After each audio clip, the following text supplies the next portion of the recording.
वह एक काला सुनसान रास्ता था। आसमान में बादल घने थे और चांद की हल्की रोशनी भी गायब थी।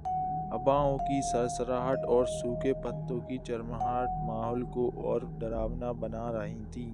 राजेश, जो अपने गांव के पास के जंगल में से गुजर रहा था, जल्द से जल्द घर पहुंचना चाहता था, लेकिन उसकी मोटरसाइकिल अचानक रुक गई। उसने लाख कोशिश की, लेकिन स्टार्ट नहीं हुई। गहरे जंगल का रास्ता सुनसान था और चारों ओर सन्नाटा पसरा हुआ था। उसकी घड़ी में समय रात के 12 बजे।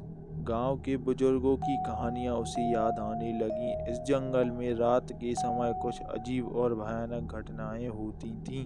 लोग कहते थे कि यहाँ एक आत्मा का वास होता है, आधी रात के बाद प्रकट होती हैं। राजेश ने डरते डरते अपनी बाइक से उतरकर इधर उधर देखा, शायद कोई मदद मिल जाए, लेकिन दूर दूर तक कोई नहीं था। उसकी नज़र सड़क किनारे पड़ी एक पुराने कुएं पर पड़ी। कहते थे इस कुएं में किसी ने बहुत पहले एक लड़की को मारकर फेंक दिया था। तब से वह आत्मा रात के समय भटकती है और लोगों को परेशान करती है।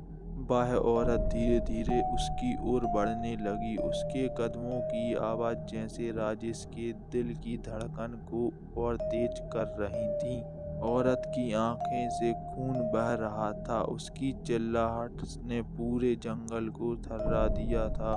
तू भी मरेगा, यहाँ कोई बच नहीं जाता, उसने डरावनी आवाज में कहा। राजेश ने हिम्मत जुटाई और अपनी बाइक की ओर दौड़ा, पर जैसे ही उसने बाइक को छुआ, उसे महसूस हुआ कि किसी अदृश्य शक्ति ने उसकी गर्दन पकड़ ली है। वह चीखना चाहता था, पर आवाज़ जैसे गले में अटक गई। उसकी आंखें के सामने अंधेरा छा गया। जब उसकी चेतना लौट आई तो वह खुद को गांव के अस्पताल में पाया। उसे कुछ गांव वाले सड़क पर बेहोश पड़े हुए मिले थे और वे उसे यहाँ ले आए थे, लेकिन उसकी यादों में वह भयानक चेहरा और उसकी चिल्लाहट हमेशा के लिए रह गई।